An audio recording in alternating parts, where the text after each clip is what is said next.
बिस्मिल्लाहिर्रहमानिर्रहीम। अस्सलाम नाज़रीन, मैं हूं इरफान हाशमी और आपको प्रोग्राम में खुश आमदीद कहता हूं। व्यूअर्स, प्रोग्राम शुरू करने से पहले मेरी तमाम दोस्तों से रिक्वेस्ट है कि चैनल को ज़रूर सब्सक्राइब कर लें और हमारा जो 500,000 का टारगेट है, अल्लाह ताला के हुक्म से और आपके ताउन से हम इसे by the end of this month ज़रूर अचीव कर लेंगे।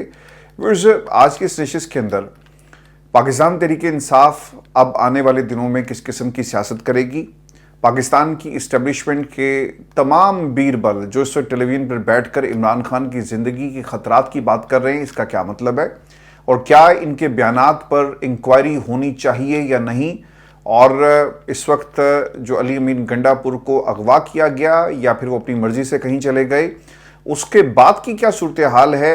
क्या पाकिस्तान तहरीक इंसाफ ने वाकई ही माफ़ी मांगी, अली अमीन गंडापुर ने क्या वाकई माफ़ी मांगी, जो रिपोर्ट्स मीडिया की सब बता रही हैं, और इसके तनाजुर में और फिर एक कंपैरेटिव एनालिसिस भी आपके सामने रखेंगे जो कुछ केपी असम्बली में हुआ और जो तकरीरें हुई केपी असम्बली के अंदर और पाकिस्तान तहरीक इंसाफ की मरकज़ी क़यादत के बयानात हमें इन माफ़ियों के हवाले से क्या बता रहे हैं, इसका भी मुकम्मल अहाता करेंगे आज की इस नशिस्त के अंदर। और फिर व्यूअर्स, जो काजी फ़ाइज़ ईसा साहब हैं, उन्होंने जो दिल की बात थी अब उनकी ज़ुबान पर आ गई और उन्हें अपनी गुफ्तगू जो आज से कुछ रोज़ पहले उन्होंने सहाफ़ियों से की, इसकी एक वजाहत देने की आखिरकार ज़रूरत क्यों महसूस हुई, इसका भी मुकम्मल हाल अहवाल मैं आपके सामने रखूँगा। लेकिन व्यूअर्स, सबसे पहले मैं आपको ये बताऊँ कि मीडिया रिपोर्ट्स के मुताबिक अरकान सूबाई असम्बली KPK ने वज़ीर आला अली अमीन गंडापुर से कुछ सवालात किए हैं कि सरकार आप कल रात कहां पर थे, जिसके जवाब में वज़ीर आला KPK ने कहा कि सरकारी हुकाम के साथ मीटिंग में था, कल रात किसी ने कहीं मुझे ज़बरदस्ती नहीं बिठाया। गंडापुर ये भी कहते हैं कि मामूल का इजलास था लेकिन जैमर्स की वजह से किसी से मेरा राब्ता नहीं हो सका, जलसे में जो खिताब किया इससे पीछे नहीं हटूंगा और किसी से माफ़ी नहीं मांगूंगा। पार्लिमानी पार्टी इजलास में जी ये फैसला हुआ कि आइंदा जलसों में इससे भी सख्त मौक़िफ़ अपनाया जाएगा। असम्बली फ्लोर पर रोज़ाना 5 अरकान की जानिब से वफाकी हुकूमत और सरकारी हुकाम के खिलाफ सख्त मौक़िफ़ अपनाने का फैसला किया गया। जो ऐवान का फ्लोर है ना, आपको आइन के तहत एक ख़ास किस्म का इस्तेहकाक हासिल होता है और आपके खिलाफ कहीं पर भी कोई कार्रवाई नहीं हो सकती और ना ही कोई पर्चा कट सकता है। पाकिस्तान तहरीक इंसाफ ने अब ये असूली फैसला कर लिया कि जो बात होगी ऐवान में होगी और यहीं पर मैदान लगेगा और फिर देखेंगे कि कोई हमारे खिलाफ कोई पर्चा, जिसका रियासत बुरी तरह से कानून का इस्तेमाल करती है, क्या कानून का इस्तेमाल किया जा सकेगा हमारे खिलाफ इंतकामन। इससे पहले आपको व्यूअर्स याद होगा कि ख्वाजा आसिफ साहब की मुतादिद तकरीरें इसी फ्लोर के ऊपर हैं जहाँ पर उन्होंने पाकिस्तान की अफवाज के पिछले जो 75 बरस की सियासत है इसका मुकम्मल हाल अहवाल दुनिया के सामने रखा। अब अगर आप आज उनसे ये सवाल करें तो वो मुकर जाते हैं और वो आपको एक नई कहानी सुनाएंगे। आज उन्होंने अली अमीन जो अली मोहम्मद खान के हवाले से बात कही ना कि ये रंगबाजी कर रहा है। सरकार, रंगबाज आपसे बड़ा कोई नहीं है इस मुल्क के अंदर। क्या आप फ्लोर पर खड़े होकर पाकिस्तान की अफवाज के बारे में बात करें और उसके बाद अपने बयान से मुकर जाएं और कहें कि नहीं, मेरा कहने का ये मतलब नहीं था। आज ये वही अफवाज है जिसके साए तले आपकी हुकूमत इस वक्त कायम है। और इस पाकिस्तान के मीडिया ने अली अमीन गंडापुर कहाँ थे इस हवाले से एक स्टोरी को रिपोर्ट किया, किन शख्सियात के पास बैठे हुए थे और कॉन्स्टिट्यूशन एवेन्यू पर एक हसास इमारत में वो 8 घंटे क्या करते रहे। अब खान साहब ने जो पाकिस्तान की इस्टेब्लिशमेंट ने उठाया, ऑब्वियसली इस रिपोर्ट को देखें तो वो बात उनकी सच साबित होती है। लेकिन अली अमीन गंडापुर से जब सवाल किया गया कि सरकार आप कहाँ थे, तो ये कहते हैं कि मैं एक बिल्डिंग में था और वहाँ पर जैमर्स लगे हुए थे, लिहाजा तमाम लोगों से मेरा राब्ता मुनक़ता हो गया और मुझे किसी ने कहीं जो है वो उठाकर नहीं लेकर गए। एजाज सैयद ये कहते हैं और ये बताते हैं कि 2-3 बातें हैं जिनको मैं क्लियर कर दूं। अली अमीन को अगवा कर लिया गया था और मेरी इतलात के मुताबिक अली अमीन अपनी मर्जी से, उन्हें एक ताकतवर इदारे के अफसर की तरफ से कॉल आती है और इस कॉल के जवाब में वो कॉन्स्टिट्यूशन एवेन्यू के ऊपर दफ्तर है, वो वहाँ पर गए, उनका काफिला भी वहाँ पर था। मुझे जो इस्लामाबाद के ज़िम्मेदार लोगों ने बताया कि उनके मोबाइल ले लिए गए और इस मीटिंग के अंदर की तफसीलात तो नहीं पता चल सकी, लेकिन जो मैंने इन लोगों से बात सुनी वो वेल इन्फॉर्म्ड हैं, जो बड़ी बड़ी ऊंची ऊंची फसीलों के पीछे मुलाकातें होती रही उनसे भी आगाह होते हैं। और उनका कहना था कि मुझे उन्होंने बताया कि अली अमीन गंडापुर वो ना सिर्फ ये कि एक सरकारी इदारे यानी खुफिया इदारे के दफ्तर गए, बल्कि वहां जाते साथ ही अपनी जज्बाती तकरीर की माजरत भी की और माफ़ी भी मांगी। उनकी मुलाकात किसी एक अफसर से नहीं हुई, कम से कम 3 सीनियर लोग वहां पर मौजूद थे जिनके सामने माफ़ी मांगी है और फिर अगले लाएमल पर भी बात की। ताहम ये ज़रूर बताया गया जो अली अमीन ने तकरीर की थी इसके ऊपर कि उनसे इस अफसोस का इजहार भी किया गया, एहतजाज भी किया गया, जिसके जवाब में माफ़ी मांगी गई। इसकी कम से कम 3 बंदों ने तस्दीक की। और इस पाकिस्तान की जो सहाफ़त है वो पाकिस्तान की सियासत की तरह यानी बिल्कुल ही बेड़ा गर्क हुआ है। सवाल ये किया गया कि जब भी अली अमीन गंडापुर जलसे में गए और जिस तरह से उन्होंने तकरीर की उनका एक एतमाद था, लेकिन जब वो जलसे से वापस आए क्या उनका एतमाद वैसा ही था? तो इस पर जवाब भी मिलता है कि जनाब बिल्कुल भी नहीं, उनका एतमाद वैसा नहीं था और उन्हें ये मुख्तसर से इतलात मिली हैं कि उन्होंने माजरत की है और बाकायदा तौर पे माफ़ी मांगी। लेकिन व्यूअर्स, अब सवाल ये पैदा होता है कि गंडापुर ने क्या वाकई माफ़ी मांगी? केपी असम्बली में होने वाले इजलास से ऐसा नहीं लगता, वहां होने वाली तकरीरों से भी ऐसा तासुर आपको नहीं मिलेगा। मैं आपके सामने 4 ऐसी तकरीरें हैं जो मैं आपके सामने रख देता हूं, आप खुद इसका जो है जवाब तलाश कीजिएगा। और फिर पाकिस्तान की मरकजी क़यादत तहरीक इंसाफ पीछे नहीं हट रही और अली अमीन गंडापुर ने भी कहा कि हम लाहौर ज़रूर जाएंगे। सुहेल अफरीदी साहब ने केपी असम्बली में तकरीर करते हुए कहा कि हम GHQ नहीं जा सकते, हम कोर कमांडर हाउस नहीं जा सकते। तो फिर उनकी जुर्रत कैसे होती है कि वो पार्लियामान में जाते हैं और जमहूरियत पर शब खून मारते हैं? जिन्होंने ये हरकत की उन्हें डी चौक में लटकाना चाहिए ताकि आइंदा कोई ऐसा ना कर सके। फिर हुमायूं खान ये कहते हैं कि जब मैं गिरफ्तार हुआ तो सवात के सेक्टर कमांडर ISI ने कहा कि परवेज खटक की पार्टी में शामिल हो जाओ और मेरी बात परवेज खटक से करवाई गई। मैंने इनकार कर दिया तो परवेज खटक ने पूछा कि अगर खान साहब नहीं रहेंगे तो क्या करोगे? मैंने कहा कि खान साहब नहीं रहेंगे तो खान साहब की कब्र की मट्टी से भी वफा करेंगे। लोअर दीर के MPA हुमायूं खान का ये बयान सामने आया। व्यूअर्स, इससे पहले ये जो खान साहब नहीं रहे, अगर परवेज खटक साहब ने ये बात कही और ये एक सिटिंग MPA ये बात कर रहा है तो ऑब्वियसली इसके ऊपर इंक्वायरी होनी चाहिए, क्योंकि इमरान खान की जिंदगी को तो इससे पहले भी खतरात थे, आप पर कातलाना हमला हो चुका है। अगर जवेद लतीफ साहब ये कहते हैं ना कि जिन खदशात का इजहार बेनज़ीर भुट्टो किया करती थी और बाद में ऑब्वियसली उनके ऊपर हमला हो गया, इमरान खान पर एक हमला हो चुका, बेनज़ीर को जिस तरह से शहीद किया गया, इमरान खान बार बार उन खदशात का जिक्र कर रहे हैं लेकिन कोई नहीं सुन रहा। इमरान खान पर हमला होता है, वो मुल्ज़िम नवीद आज कहाँ है? क्या उसके खिलाफ कोई कार्रवाई हुई? उसे सजा सुनाई गई? और क्या सजा सुनाई गई? क्या वाकई रियासत उसे तहफ़्फ़ुज़ फराहम कर रही है? ये बहुत ही अहम सवालात हैं। और वो लोग जो इमरान खान की ज़िंदगी को ख़त्म करना चाहते हैं और जिस तरह से उस शख्स ने हमला किया, आप अदालतों के अंदर जो जितने भी रेफरेंसेस फाइल किए जाते हैं जजेस के खिलाफ, वही वकला लेकर आ रहे हैं जो मुल्ज़िम नवीद के वकील हैं। तो ये तमाम संजीदा सवालात हैं। अगर परवेज खटक ने सब कुछ किया और फिर एक और साहब हैं फैसल वावडा, वो क्या कहते हैं? वो ये कहते हैं कि इमरान खान की इस तकरीर के बाद ज़िंदगी को ख़तरे में डाल दिया। आप कहना क्या चाहते हैं? जब आप ऐसी बातें करेंगे तो रियासत इनसे पूछती क्यों नहीं है? कोई जज, काजी फायज ईसा या फिर कोई छोटा जज आकर ये सवाल क्यों नहीं करता कि इमरान खान की ज़िंदगी को ख़तरात हैं?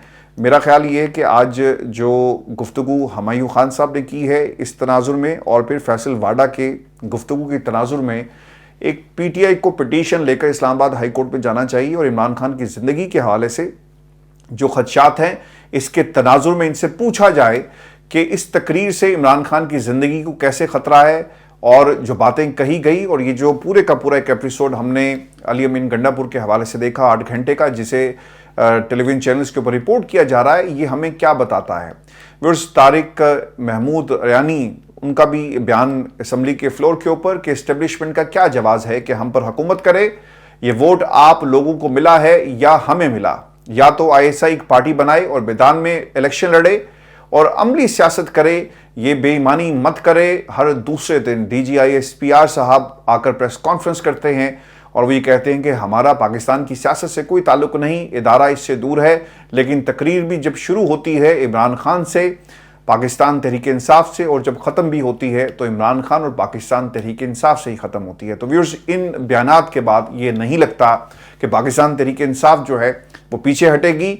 अब हम एक कदम और आगे जाते हैं। खैबर पख्तूनख्वा असम्बली, वहाँ पर क्या हुआ? एक करारदाद मंजूर की गई इदारों की सियासत में मुदाखलत के खिलाफ, یہ قرارداد منظور ہوتی ہے۔ قرارداد کے متن کے مطابق ہر ادارہ اپنی حدود میں رہ کر اپنا کام سر انجام دے۔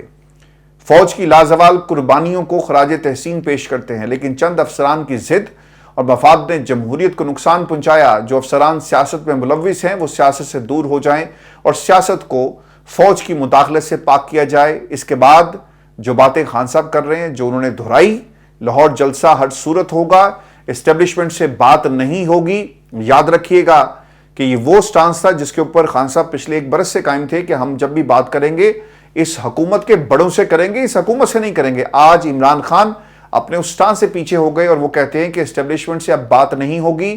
اس سے کیا ثابت ہوتا ہے کہ کیا پاکستان پیچھے ہٹ گئی ہے؟ تحریک انصاف بالکل بھی پیچھے نہیں ہٹی، بلکہ وہ اپنی سیاست مزید جو ہے اس میں آپ کو ایک تیزی نظر آئے گی۔ اور اس کے ساتھ ایک اور بھی خبر ہے، اور آج میں یہ جو مصطفیٰ نواز کھوکھر صاحب انہیں میں ٹیلی ویژن چینل پہ سن رہا تھا، انہوں نے ایک بات کہی اور یہ اس وقت لکی مروت میں ہو رہا ہے۔ پولیس پر مسلسل حملوں کے خلاف لکی مروت میں پولیس اہلکاروں کا دھرنا دوسرے روز میں جاری ہے۔ دیگر اضلاع سے پولیس اہلکاروں نے بھی احتجاجی دھرنے میں شرکت کر دی ہے۔ اب وہ کیا کہہ رہے ہیں؟ تفصیلات کے مطابق خیبر پختونخوا میں مسلسل حملوں کے خلاف پولیس اہلکاروں نے لکی مروت میں گزشتہ 24 گھنٹوں سے دھرنا دے رکھا ہے۔ پولیس مظاہرین کی بڑی تعداد دھرنے میں شریک ہے، جس کی وجہ سے جو انڈس ہائی وے ٹریفک کے لیے اسے بند کر دیا گیا۔ مظاہرین نے روڈ پر شامیانہ لگا کر دھرنا دے رکھا ہے۔ مظاہرین نے پوری رات احتجاجی کیمپ میں گزاری اور سڑک پر ہی فجر کی نماز پڑھی۔ اب اس کے اوپر جو مصطفیٰ نواز کھوکھر ہیں وہ یہ کہتے ہیں کہ آج خیبر پختونخوا کی پولیس سراپا احتجاج ہے۔ ان کا صرف ایک مطالبہ ہے کہ فوج یہاں سے نکل جائے۔ ہم صرف 3 مہینے میں امن قائم کر دیں گے۔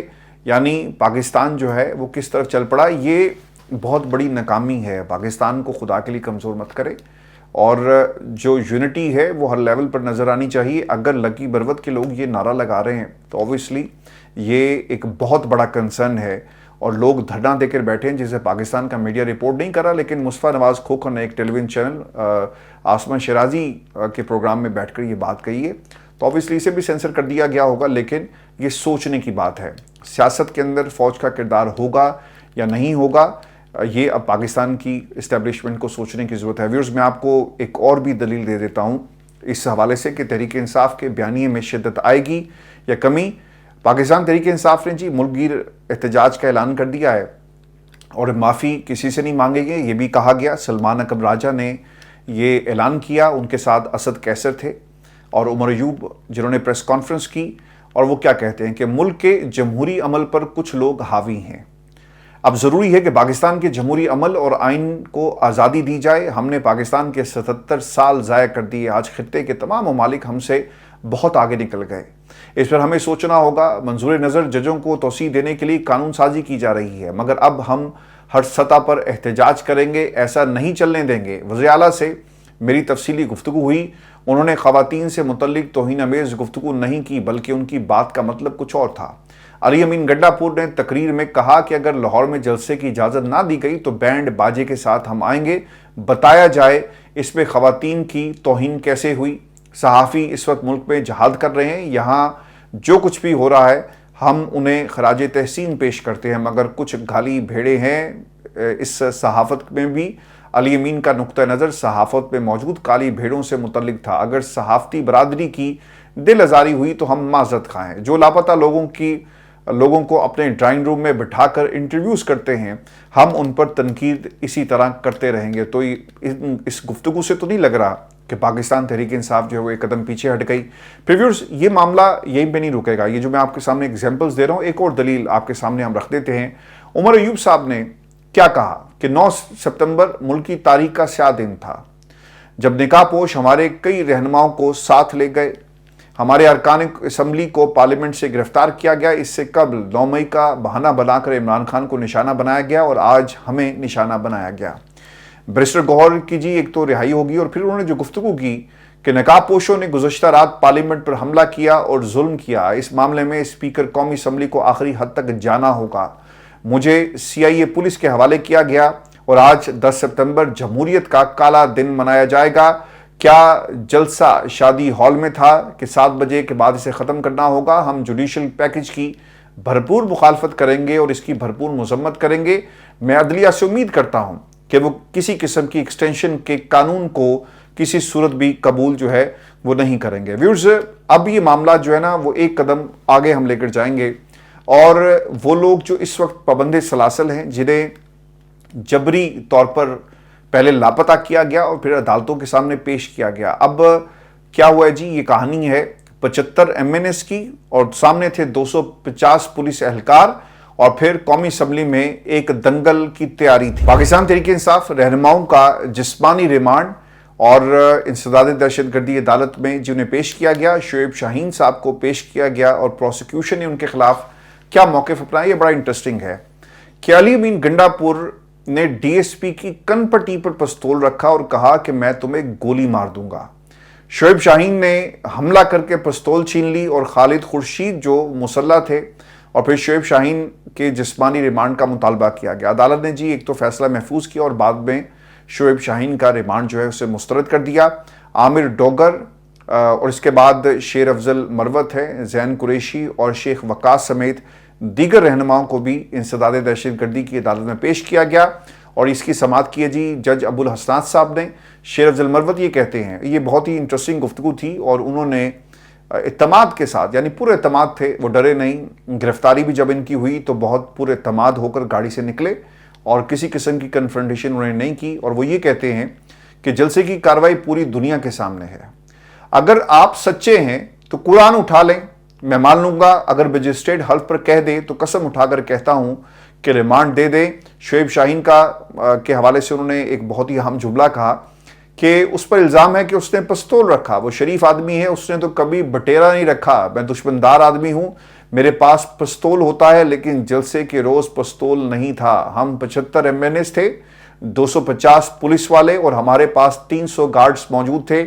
मैंने मशवरा दिया कि दंगल कर लेते हैं और मेरे दोस्तों ने मेरा मशवरा नहीं माना, लेकिन अगर मान लेते तो लग पता जाता। जैन कुरैशी साहब एक और एग्जाम्पल है जी। ये सारी कोट करना व्यूअर्स इसलिए भी जरूरी है कि इन तमाम जो लोग जिन्हें पकड़ा गया, इनकी कहीं पर कोई आवाज नहीं उठा रहा, किसी ने इनके हवाले से कोई बात नहीं की। इसलिए पाकिस्तान का मेन स्ट्रीम मीडिया जो अली अमीन गंडापुर इनके हवाले से कहते हैं ना, बिल्कुल ठीक कहते हैं। जैन कुरैशी क्या कहते हैं, वो ये कहते हैं, उन्होंने जो गुफ्तगू की कि ऐसा कभी नहीं हुआ कि जो लाखों वोट लेकर आए उन्हें ऐवान में घुसकर गिरबानों से पकड़कर घसीटकर गिरफ्तार किया गया हो। हमने रियासती जबर का सामना करना है, रियासत होश के नाखून ले वरना खून खराबा होगा। मजिस्ट्रेट जो मुद्दई है, इसको मुद्दई कहना तौहीन है। सबसे बड़ा शिकवा हमें इस्लामाबाद हाई कोर्ट पर है। शेर अफजल मरवत, आमिर डोगर, जैन कुरैशी, नसीम शाह, अहमद चट्ठा और दीगर के जिस्मानी रिमांड की इस्तदा पर फैसला महफूज किया गया और बाद में इन तमाम रहनुमाओं का 8 रोज़ा रिमांड जो है वो दे दिया गया। और व्यूअर्स, आपको ये भी बता दें कि बैरिस्टर गौहर को रिहा कर दिया गया, लेकिन पाकिस्तान का मीडिया उनके हवाले से खबर ये चला रहा था कि कल उन्होंने कहा कि हम माफ़ी जो है वो नहीं मांगेंगे और उसके बाद उन्होंने कहा कि हम माफ़ी मांग रहे हैं। तो इस किस्म की हेडलाइंस जो है पाकिस्तान के मीडिया के ऊपर चल रही हैं। यानी आपने जब भी एंगलिंग करके ख़बर चलाई है तो ऑब्वियसली इसके कुछ अच्छे नताइज जो हैं वो साबित नहीं हुए। इसका नुकसान जहाँ पर मीडिया को होगा, आम आदमी को होगा, वहीं पर इस पूरे सिस्टम को इसका नुकसान होगा। तो खुदा के लिए ऑब्जेक्टिव रिपोर्टिंग करें। अगर आपने इस तरह से किसी को टारगेट करना है तो फिर आप में और उनमें कोई फ़र्क नहीं होगा जो लोगों को 8-8 घंटे तक जो है वो उठा लेते हैं और फिर मर्ज़ी का बयानिया बनाते हैं। मैंने आज पाकिस्तान में एक दोस्त से बात की, AB जो आपका ABN जो चैनल है उसे ऑफर कर दिया गया। तो वहाँ पे एक दोस्त ने मुझे कहा, जिनसे मेरी बात हो रही थी, कि ये इनकलाब पाकिस्तान में आ रहा है और हम तो इनकलाब के कदमों की चाप जो है वो सुन रहे हैं और आहिस्ता आहिस्ता अगर आप इस खामोशी को और जिस तरह से जो जबर किया जा रहा है इसे अगर आप महसूस करें तो आपको पता ही चलेगा कि इनकलाब, एक खामोश इनकलाब पाकिस्तान में आहिस्ता आहिस्ता आ रहा है और हमारी सियासत और पाकिस्तान का जो जमहूरी निज़ाम है वो इस वक्त डिसाइसिव मरहले में दाखिल हो चुका है और फैसला कुन मरहला है और शायद ये कुछ दिनों में इसके असरात हमें नज़र आना शुरू हो जाएं। व्यूअर्स, पाकिस्तान के अंदर एक और महाज के ऊपर चीफ जस्टिस की एक्सटेंशन का ये मामला है اور جو دل کی بات تھی زبان پر آ گئی اور اب انہوں نے ایک وضاحتی بیان بھی جاری کر دیا، اور جو فل کورٹ سے خطاب کیا گیا اس حوالے سے ایک وضاحتی بیان جسٹس قاضی فائز عیسیٰ کی طرف سے جاری کیا گیا، اور وہ یہ کہتے ہیں کہ صحافیوں سے گفتگو کی اور اس کے بعد تاثر ملا کہ چیف جسٹس توسیع نہیں لیں گے۔ رات انہوں نے اس کی وضاحت کی۔ چیف جسٹس آف پاکستان کے پرنسپل سیکرٹری ڈاکٹر محمد مشتاق احمد کی جانب سے جاری پریس ریلیز میں وضاحت کی گئی کہ کچھ صحافیوں نے چیف جسٹس کو گھیر لیا، ان سے بات کی اور ان سے سوالات پوچھے۔ چیف جسٹس نے ان کی مدت ملازمت میں توسیع کے بارے میں یہ پوچھا گیا، جس پر انہوں نے جواب دیا کہ کئی ماہ قبل وزیر قانون ان کے چیمبر میں ان کے پاس آئے تھے اور کہا تھا کہ حکومت چیف جسٹس آف پاکستان کے عہدے کی مدت ملازمت کو 3 سال کرنے پر غور کر رہی ہے۔ چیف جسٹس نے صحافیوں کو بتایا کہ انہوں نے وزیر قانون سے کہا کہ اگر یہ تجویز انفرادی طور پر مخصوص ہے اور اگر اس پر عمل درآمد ہوتا ہے تو وہ اسے قبول نہیں کریں گے، لیکن اگر سب ججز کی ملازمت بڑھا دی جاتی ہے تو پھر یہ آپ کا استحقاق ہے۔ اور اس موقع پر سینئر جج منصور علی شاہ صاحب اور اٹارنی جنرل بھی وہاں پر موجود تھے، اور اس کے بعد سے وزیر قانون سے نجی طور پر چیف جسٹس سے ملاقات نہیں کی اور نہ ہی چیف جسٹس سے اس طرح کے کسی معاملے پر کوئی بات چیت کی گئی ہے۔ یعنی چیف جسٹس نے حکومت کو رضامندی ظاہر کر دی ہے اور یہ بھی باور کرا دیا ہے کہ جسٹس منصور علی شاہ کا نوٹیفیکیشن جو ہے وہ باقاعدہ طور پر جاری نہ کیا جائے۔ اب یہ آپ کا پاکستان ہے، اور اب تحریک انصاف کو اگر کوئی تحریک اس ملک کے اندر چلانی ہے تو وہ عدلیہ کے حوالے سے چلانی پڑے گی، کیونکہ پاکستان کی حکومت وہ اسٹیبلشمنٹ کے ساتھ مل کر کھیل رہی ہے۔ پاکستان میں پیپلز پارٹی اسٹیبلشمنٹ کے اشاروں پر ناچتی ہے اور پھر حکومت کے ساتھ وہ جاتی ہے نہیں جاتی، لیکن ان کا مقصد صرف ایک ہے کہ ان سب کا دشمن جو ہے وہ عمران خان ہے، اور اسٹیبلشمنٹ بھی عمران خان کو اپنا دشمن جو ہے وہ سمجھتی ہے۔ تو پھر پاکستان میں جو جمہوریت کے ساتھ اس وقت جو کچھ ہو رہا ہے، پاکستان کے آئین کے ساتھ جو کچھ ہو رہا ہے، عمران خان کے ساتھ جو کچھ ہو رہا ہے، اور پھر جو عام آدمی کی جنگ ہے، اس جنگ کو اگر جیتنا ہے تو پھر عدالتوں کے اندر یہ جو آئینی پیکج لا کر کنٹرول کرنے لگے نا، آخری امید کو بھی ہمیں پاکستان کے اندر باقاعدہ اپنی آواز کو بلند کرنا ہوگا، چونکہ اگر عدالتیں بھی کنٹرول ہو گئی، جتنا مرضی آپ ظلم کریں، عمران خان کے خلاف جتنے مرضی کیسز ہوں، ان عدالتوں میں ان کیسز کے اوپر جو انصاف ہمیں ہوتا ہوا نظر نہیں آ رہا۔ آپ یہ گفتگو اگر ان کی سنیں نا کہ فلاں کیس کے اندر عمران خان ملوث تھا، آڈیو آ گئی اور عمران خان کی جان کو خطرہ ہے، تو خدا نہ خواستہ یہ نہ ہو کہ ٹرائل کورٹ ہوں ملٹری کورٹس کے اندر ٹرائل آپ چلائیں اور اس کے بعد یہی عدالتیں اس کے اوپر مہر لگائیں اور کوئی کچھ نہ کر سکے۔ تو یہ رول آف لا اور عدالتوں اور آئینی پیکج کے خلاف پاکستان تحریک انصاف کو جو ہے اپنی موومنٹ کا باقاعدہ طور پہ آغاز کرنا ہوگا، اور ججز کو یہ جو توسیع کر رہے ہیں اور جو معاملات ہیں، یہ میں بار بار یہ کہتا ہوں کہ اگر یہ الیکشن ٹرمینلز والے معاملات جب تک یہ حل نہیں ہوتے، اور جو کنٹروورشل جتنی بھی سیٹس ہیں آپ انہیں کسی بھی قانونی ترمیم کے لیے اور نمبرز کو آپ استعمال نہ کریں، اور سپریم کورٹ کو باقاعدہ طور پہ اس کے اوپر جو ہے اپنا جو اظہار خیال ہے خطوط لکھ کر کرنا چاہیے، ججز کو اپنی آواز کو بلند کرنا چاہیے، اور اگر ایسا نہیں ہے تو پاکستان تحریک انصاف کو باقاعدہ طور پہ ایک پٹیشن جو ہے آئینی پٹیشن اسے سپریم کورٹ میں ضرور دائر کرنا چاہیے کہ جب تک اس کا فیصلہ نہیں ہو جاتا آپ اس ہاؤس سے کس لیے اور کس طرح آپ قانون سازی کروا سکتے ہیں اور آئین میں ترمیم کروا سکتے ہیں۔ اب یہ جو 2/3 والا معاملہ ہے یہ بھی بڑا سنجیدہ ہے، چونکہ مخصوص نشستوں کے کیس پہ فیصلہ آیا، اس پہ پوری طرح عمل درآمد نہیں ہوا، اور وہ لوگ جن کو پاکستان تحریک انصاف کا کہا گیا آپ نے ان کے نوٹیفیکیشن جاری نہیں کیے، تو پھر کس طرح سے ان کو توڑ کر آپ قانون سازی جو ہے آئین میں ترامیم کر سکتے ہیں، یہ ایک بنیادی سوال ہے۔ ویورز اپنے کمنٹ ضرور بھیجیے گا، چینل کو سبسکرائب کرنا مت بھولیں۔ اجازت دیجیے، اللہ نگہبان۔